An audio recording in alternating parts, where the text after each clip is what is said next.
Bom dia a você, telespectador da TV Brasília. Está entrando no ar o programa Tribuna Livre, que é um oferecimento da Prismac Turismo, que fica ali no setor hoteleiro norte, no Garvey Park Hotel, e vende a passagem aérea online mais barata do Brasil. E também do restaurante Esquina Mineira, que fica na 704, 705 Norte, do nosso amigo Cleiton, né?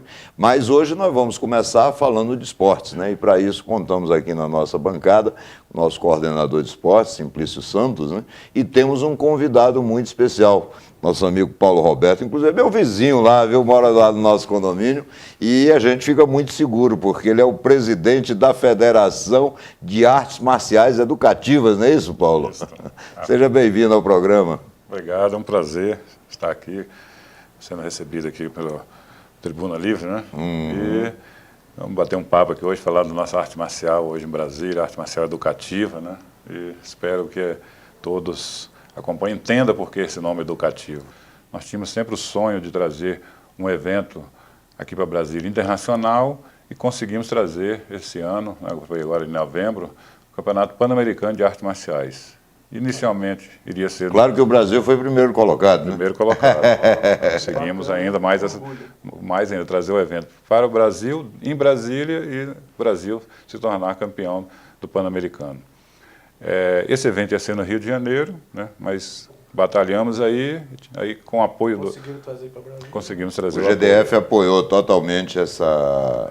Apoiou.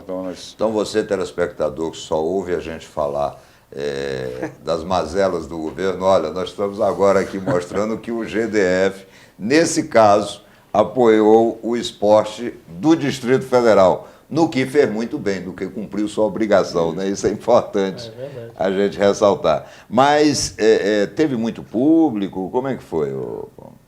Nós conseguimos, foram 6 países, né, que vieram para o Pan-Americano. O Brasil, praticamente, quase todos os estados tinham seus representantes. Nós tivemos em torno de 680 atletas, né? Foi lá no... 680? Foi realizado lá no Sesc Ceilândia, né? Como o Sesc também abriu as portas para esse evento lá, então a gente agradece também ao Sesc. Tem uma estrutura muito boa lá, aquele né? Sesc Ceilândia realmente é um mundo, né? É muito bonito, uma estrutura nova, a gerência do cidade também muito competente, né? E abriu as portas para que a gente realizasse o evento lá. E para o ano que vem, parece que vocês têm previsto o Campeonato Nacional. Isso. Né? Também aqui em Brasília. Também aqui. Né? E no final do ano, parece que vamos lá em Buenos Aires buscar mais medalha, é isso? Isso, vamos lá naquela... Não, porque o Brasil realmente é sempre favorito, né? O Brasil e Brasília, né, é tradicional já, um celeiro aí de grandes atletas em várias modalidades esportivas e principalmente nas artes marciais. Né? E onde é que a federação está instalada? Hoje já está na minha garagem. Na sua garagem. Infelizmente. Esse é um dos problemas, né, que você tem. Isso, e o que você pode falar disso, essas dificuldades que a federação enfrenta? As dificuldades hoje é que as federações antigamente tinham uma sede, não era boa, meio precária, que era no antigo Mané Garrincha, né? Hoje... Mas pelo menos tinha uma sede física, né? Tinha uma sede. Hoje não temos mais e estamos aí esperançosos aí para o futuro, né? Não sei quando vai ser esse futuro, da gente conseguir aí uma sede, não só para a nossa federação de artes marciais, várias outras se encontram na mesma situação. Então a gente espera aí que o governo, né, traga alguma coisa aí, né, para que a gente consiga, né, um espaço aí, né, tão medalhado, né? Medalhado e a diferença que faz, né? O esporte, isso aí. E só o fato de você, quando você traz, por exemplo, o Pan-Americano para Brasília, até economicamente é interessante. Por quê? Porque você traz turistas, você traz atletas e as pessoas gastam por aqui, né? Então é importante, principalmente Brasília, que é um celeiro, né, de atletas, né, o governo apoiar. Eu acho que isso é muito importante. E aproveitar, talvez, aí a boa vontade, né, do secretário de Esportes, Júlio Ribeiro, né? Júlio Ribeiro. Ó, pessoal, não é meu parente, não. Eu acho que não é, não, entendeu? Mas é porque esse sobrenome é bom, Ribeiro, entendeu? Então... Paulo, então você tem o campeonato nacional, é o ano que vem, mas que mês? Em agosto, em agosto. Logo depois da Copa? Logo após a Copa a gente já inicia isso aí, né, para não parar, né? O ano que vem é esporte, né, Copa do Mundo, esportes, então, e o Campeonato Nacional, uma expectativa grande dos outros estados, né? Que como o Brasil é centro, então tá todo mundo, então nós temos delegação até do Acre, né, até do Acre, que está bem distante, né? Que estão vindo, já tem delegação que já reservou hotel em Brasília.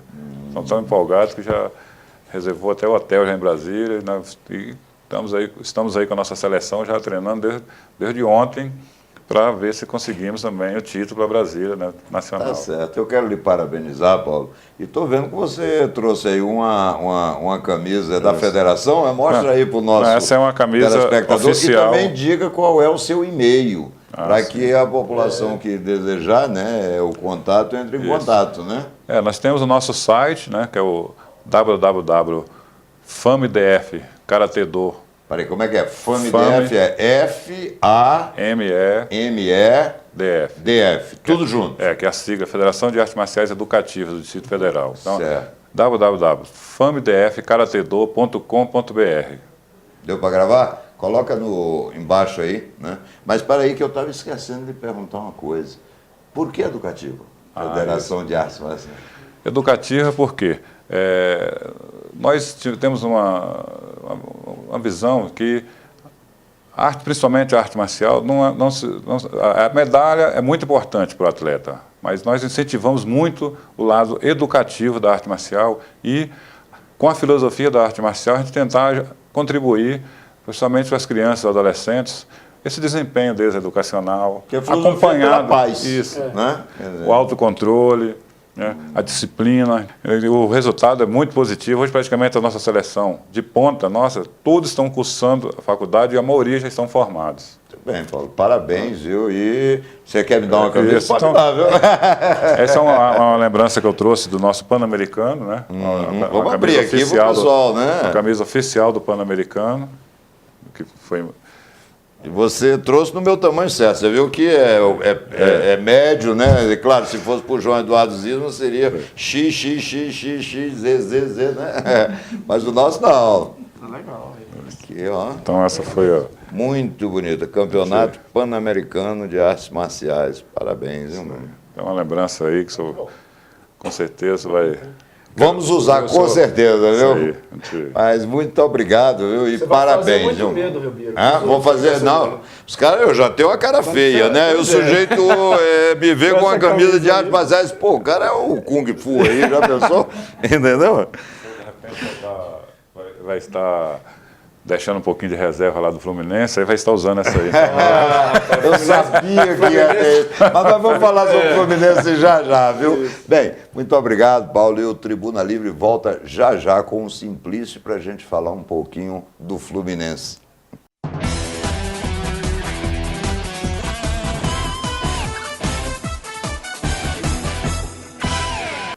Bem, estamos de volta com Tribuna Livre, agora contando aqui no estúdio com o doutor Vieira, que vai falar sobre essa questão do plano de saúde. E como vocês devem ter visto, né, ele está assim queimadinho porque na semana passada ele não veio ao programa, ele faltou ao programa porque foi pegar sol em Fortaleza, né? O Fortaleza, para aqueles que não sabem, faz parte ali do Grande Piauí, né? Porque se estende um pouco, né, até ali. Alguns mais atrevidos dizem que faz parte da periferia do Piauí, o que não é verdade, não é periferia, faz parte do Grande Piauí, né? Diferente. Seja bom dia, doutor Raimundo Ribeiro, bom dia, meu nobre amigo. Na verdade, eu estava sofrendo naquelas lindas praias de Fortaleza, diga-se de passagem, que é a melhor cidade do Brasil, viu? Tá certo. Mas vamos ao que nos interessa. A ANS decretou a liquidação extrajudicial da Unimed Brasília. E ela continua mandando os boletos para as residências dos seus filiados nesse plano de saúde. De tal modo que devemos advertir aos usuários desse plano de saúde da Unimed Brasília que, ao receber esse boleto, dirija-se à ANS, que funciona no setor de autarquia sul, para obter maiores informações. Porque antes de pagar. Antes de pagar, claro. Porque uma vez que ela foi decretada a liquidação extrajudicial, ela parou de atender. E parando de atender, não tem como cobrar esses boletos enviando para a residência dos seus filiados desse plano de saúde. De tal modo que a ANS pede que ao receber esses boletos, dirija-se a ela para obter maiores informações, como fazer e que plano deve ser filiado daí para frente. Bem, em resumo, então, o que o doutor Vieira está colocando para você que é usuário do plano de saúde Unimed DF, Unimed Distrito Federal. Se você recebeu algum boleto de pagamento, antes de fazer o pagamento, você vá até a Agência Nacional de Saúde, que fica ali no setor de Autarquia Sul, para receber a orientação do que você deve fazer. Porque, como a Unimed Brasília está sob intervenção, né, ou com liquidação. Extrajudicial, é bom você tomar esse cuidado. Mas agora vamos falar um pouquinho também sobre um assunto que é muito palpitante, né, o Simplício? Polêmico. É polêmico, que é a questão do Campeonato Brasileiro. Terminou o Campeonato Brasileiro, né, no domingo passado, e caíram para a segunda divisão, segundo a pontuação. O Náutico, a Ponte Preta, o Vasco da Gama e o Fluminense. Né? Com muita justiça, Com muita justiça, por sinal, porque realmente juntando os quatro não dava para fazer um time de futebol de salão. Muito ruim os quatro futebol que eles apresentaram. E após isso, o Vasco entrou com uma reclamação junto à CBF com relação à continuidade do jogo que teve aquele festival de selvageria. Vasco, né? e Atlético Paranaense. Vasco e Atlético Paranaense. Por sua vez, o STJD, e isso é importante que fique claro, não foi o Fluminense, não foi o Vasco, não foi nenhuma equipe, foi o STJD que constatou que a Portuguesa teria escalado para o jogo contra o Grêmio, que é um jogo que não valia mais nada, absolutamente, né? Um jogador que não podia jogar, porque estava suspenso por 2 jogos. Mas, para explicar essa situação toda, eu queria que o Simplício tentasse. Eu vou tentar aqui explicar. E tem a ver também com o Flamengo, não é outra coisa, né? O Campeonato Brasileiro, quando a gente acha que acabou, ele parece que as emoções prorrogam durante mais algumas semanas. Se não resolver no campo, é o único tapetão. Campeonato do mundo que ele não termina na última rodada. Por quê? Porque tem esses imbróglios, confusões que eu acho desnecessário. Os 4 times mereceram ser rebaixados na bola. Claro. Mas ainda tem o recurso do Vasco, né, diante do jogo dele. Que a chance é pequena. Né? Que a chance é pequena de reverter a situação. Agora, teve 2 pedidos da CBF na última rodada. É interessante afirmar o seguinte, a CBF faz isso a todas as rodadas. Toda rodada, acabou uma rodada, ela verifica a legalidade de todos os jogos e, se necessário, encaminha ao STJD o que ela acha irregular ou não, e o tribunal que decide. Então, essa atitude foi a atitude que a CBF tomou. Ela viu irregularidade na situação da Portuguesa e do Flamengo. O jogador Everton. Vamos primeiro para o caso da Portuguesa. O caso da Portuguesa, o jogador Everton foi expulso no jogo contra o Bahia. Tinha a punição automática de um jogo, foi julgado e nesse julgamento ele pegou 2 jogos. Então ele tinha que cumprir mais um. E esse mais um seria contra o Grêmio na última rodada. E isso o advogado dele foi cientificado porque estava presente na sessão. Presente, assinou o documento. O advogado é o representante. Representante do clube. Só que acho que, aí houve algum ruído de comunicação entre o advogado ou a administração da Portuguesa, que a Portuguesa colocou o jogador em campo. Perfeito. E qual é a regulamento, pena para esse tipo de... E aí, pelo regulamento, a punição são 3 pontos. A perda de 3 pontos. 3 pontos, mais os pontos conquistados na partida que foi atuou um o jogador. só, porque foi um empate. Que foi um. Então perderia total, 4 pontos. 4 pontos. Tem 48, cairia para 44. 44, o Fluminense tem 46. Perfeito. Certo? Então essa é a história... E a Portuguesa tem que se defender disso. Tá, essa é a história da Portuguesa. Mas eu acho que é importante aqui, e não é pelo fato de que eu sou tricolor, e todo mundo sabe, você também é tricolor. O Fluminense tem nada a ver com essa história. Se foi vergonhoso lá no passado, virada de mesa, isso e aquilo, Isso está lá no passado. Nesse caso específico, o problema é a Portuguesa, não é o Fluminense. Pode ser que o Fluminense seja beneficiado, como poderia ter sido qualquer outra equipe. E esse benefício que eu digo, nós aqui que somos torcedores do Fluminense, nós não achamos nem que seja justo, porque desde o início a gente está dizendo, o Fluminense caiu por incompetência da sua diretoria, caiu por culpa dele mesmo, como o Vasco também, como o Náutico, como a Ponte Preta, né? Por sinal, coitado da Ponte, um sonho de verão, né? Perdeu para o Lanús. Mas daqui a pouco a gente fala sobre a Ponte. E o caso do Flamengo, como é? Aí o caso do Flamengo é o seguinte, o Flamengo, o jogador André Santos foi expulso no último jogo da Copa do Brasil contra o Atlético Paranaense. Noutra competição. Em outra competição. Em tese, foi expulso, tem um jogo automático, né? Só que a competição acabou. Foi o último jogo. Então, como a competição acaba, primeiro eu vou contar a versão do STJ. A versão do STJ o jogador teve punição automática, mas a competição acabou. Então, ele não tem que cumprir essa automática. Isso converte normalmente muda alguma coisa. Não tem que cumprir essa automática. Mas o jogador vai a julgamento. Então, o Flamengo jogou com vitória, não usou o André Santos, mas ainda não teve o julgamento. O julgamento foi depois do jogo do Flamengo com vitória. O jogador foi julgado e a pena foi um jogo que seria cumprido contra o Cruzeiro. O Flamengo interpretou que ele já cumpriu com relação ao Vitória. E o STJD disse que ele teria que cumprir porque o julgamento foi depois do jogo do Vitória, não poderia jogar contra o Cruzeiro. Essa é a versão do STJ. E a versão do Flamengo? A versão do Flamengo é que, na Copa do Brasil, o jogador teve punição de um jogo automaticamente, não cumpriria contra o Vitória, claro, já que a competição é da mesma entidade, tudo da CBF, e aí teria condições de jogo com relação ao Cruzeiro.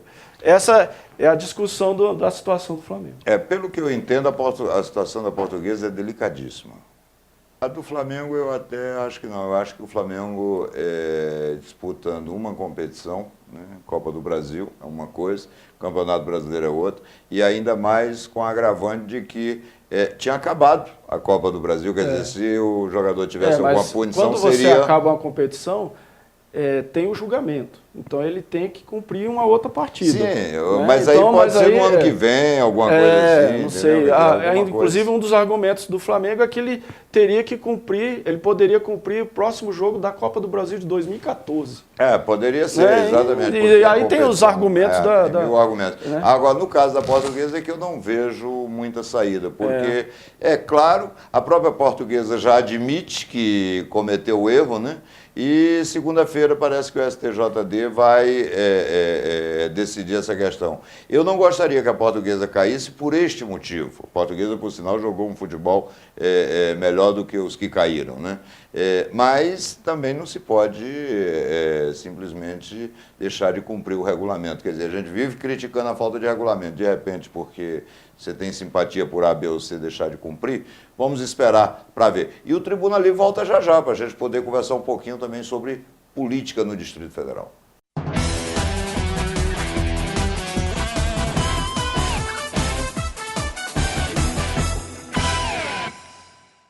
Bem, estamos de volta com o Tribuna Livre e agora vamos falar um pouquinho também sobre política local e política nacional, né? Para isso contamos com o Odir Ribeiro, né, que está aqui conosco, e o nosso grande amigo Luiz Solano, né, que sempre abrilhanta o nosso programa. Está na fase de festejos, né? Toda hora recebendo comendas, essa coisa toda, né, Solano? E tem mais uma, dia 6 de fevereiro, em Belém do Pará.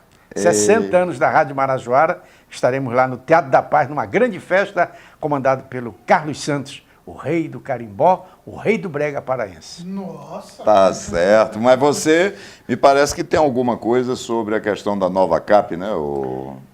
Veja bem, meu caro Ribeiro, meu caro Odir, Brasília vive preocupada com relação a essas árvores que estão caindo. Há cerca de 5 dias atrás, nós alertamos a nova CAP, alertamos o governo com relação à queda dessas árvores que foram plantadas há 20, 30, até 50 anos atrás. tivemos aí pelo menos 2 casas na 706, 707, 2 árvores caíram em cima dessas casas. O diretor do Parque Jardim esteve presente. Elas precisam ser podadas, muitas precisam ser retiradas dos locais. Porque já morreram, né? Elas já morreram, porque, veja bem, a raiz ela não tem uma entrada na terra de profundidade de 3, 4 metros. É questão de 50 centímetros. Com isto, as árvores estão caindo. Enquanto estão caindo em cima das casas, em cima dos carros, está danificando o patrimônio público e o patrimônio particular. Pior vai quando cair na cabeça de alguém, matar esse alguém. Tomara que não seja um parente meu, porque aí o bicho vai pegar. Isso só tem um nome. Diga. Falta de planejamento. Né? Se fizesse um estudo direitinho, as árvores não estariam caindo. Agora, detalhe, Odir, meu caro Ribeiro, eu fui informado por uma fonte segura que a Nova Cap não faz concurso público há 20 anos. E há uma falta muito grande de funcionários. Enquanto isso, estão terceirizando aí, gastando milhões e milhões para a poda dessas árvores. Porque isso facilita, né? A terceirização facilita o aparelhamento, né, da máquina do Estado, vira cabide de emprego, né? Isso também Mas, facilita a corrupção também. Também. Mas fica o aviso aqui para a Nova Cap, né? Trate de verificar essas situações antes que aconteça uma tragédia, né? Mas, Solano, tem 2 temas aí, né? Que deu no Noticiário Nacional durante a semana, né? Mas antes disso, nós queremos dar a boa notícia de que a Câmara Legislativa parece que teve um surto, né? Como é que eu posso dizer, de lucidez, né? E resolveu adiar, né? A análise, né? E a aprovação do tal do PPCub. E da LOAS. E da LOAS, né? Porque realmente envolve ali tem muitas perguntas sem respostas, tem muitas denúncias que precisam ser apuradas antes que os parlamentares possam aprovar, né, esse tipo de situação, né? Então ficou para o ano que vem, é isso, Odir? Ficou.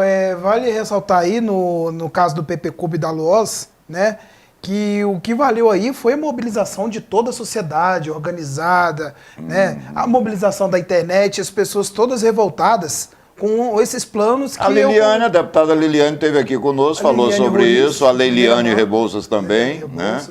Falando sobre isso. Então, algumas deputadas da oposição, como a Liliane Roriz, os urbanistas, né, uma associação, uma a Vera também. Né, muita gente se mobilizou, arquitetos, para que esse PPCub e essa LOAS não tramitasse. E parece que o bom senso prevaleceu e o PPCub e a LOAS vão ficar para ano que vem. E eu, por mim, nem seria aprovado, porque tem cada coisa esdrúxula nesse projeto. A cada coisa que você se refere, eu tenho coragem de dizer, é muito dinheiro que vai ser arrecadado, é muito dinheiro envolvido, tem muita gente interessada nesse tal de PPCub. Agora tem um detalhe, hein?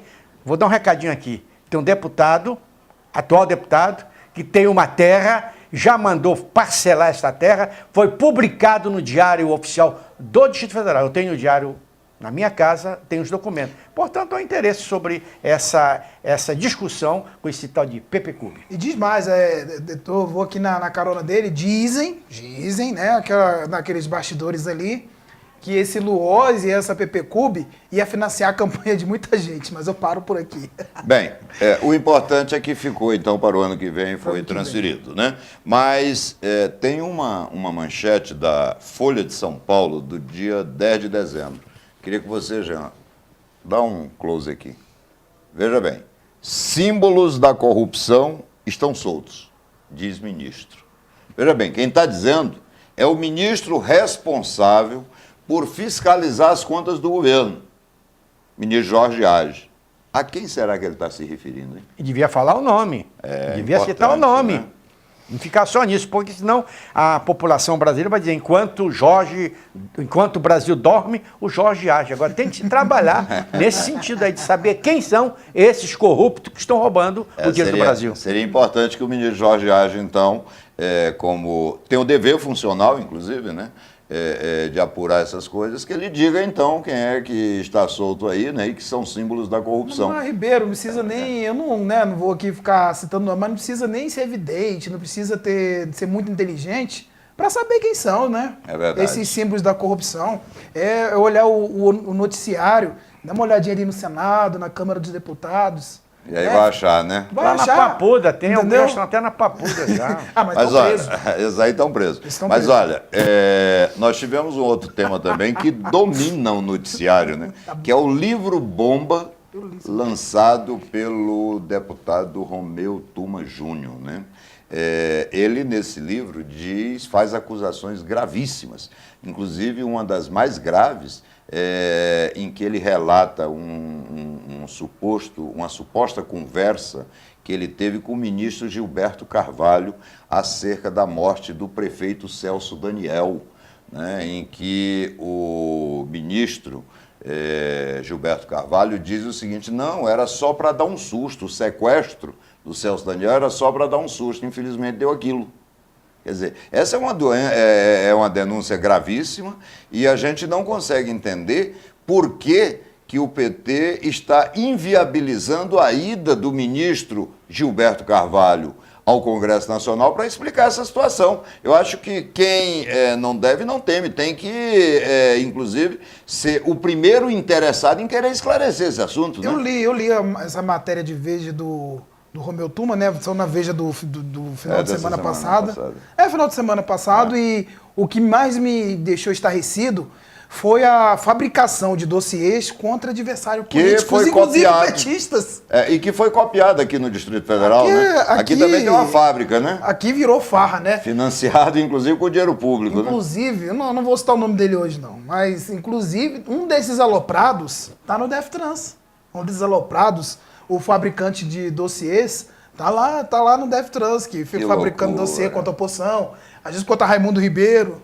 Né? É verdade. Intimidação a Luiz Solano. Eu estou lá com documento. Eu mandei para a Polícia Federal, mandei para a deputada Celina Leão esse documento me intimidando, porque eu vinha criticando parte do governo com relação a isso. É vergonha, meu caro. Realmente, agora, esse livro bomba, eu acho que todas as pessoas de bem, inclusive aquelas que foram citadas, deveriam ter interesse em apurar, né?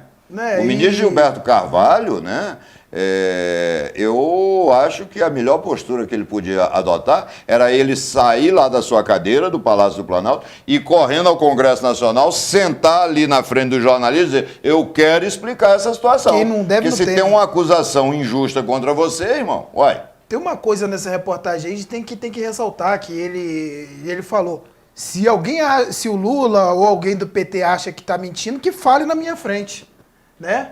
Que eu estou mentindo. E várias investigações, como o Mensalão, no Mensalão tinha conta fora do país, né? O Ministério da Justiça praticamente fez ouvir de mercador e não quis investigar. Na época que era dirigido pelo ministro Tasso Genro, hoje governador do Rio Grande do Sul. Né? Bem, as denúncias são graves, eu acho que é importante o próprio governo ter interesse, o governo deveria ter interesse em investigar.